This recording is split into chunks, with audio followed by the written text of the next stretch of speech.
Asa wajua jana mimi najiuliza.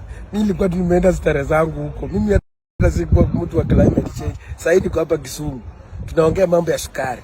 That is my area of interest. Lakini with my basic, because I was very honest by the way. Mimi mambo ya climate change mimi sijui. Lakini wakati waliniuliza swali waliniambia ati mambo ya climate change kweli yenyewe Mombasa was cold. Mimi nilisema, and by the way I can't tell you the truth, was cold. Niliuliza swali wakaniambia it's because of global warming. Na global warming inaletwa na nini by the way? Sinaletwa na mambo ya climate change. Sasa watu wengine wanafikiria tu mimi nasema, na nilisema kwa hiyo clip ya kwamba watu wanatumia kuni. Kwani kuni zinatoa carbon huko juu.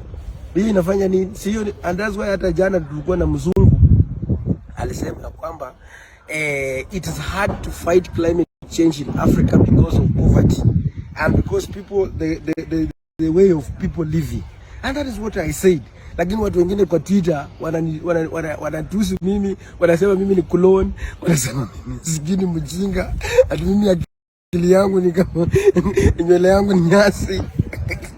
Niliwaambia nyinyi na Kizungu yenu, kama mnaona niliongea vibaya, mwende msimame Kura na hiyo Kizungu yenu.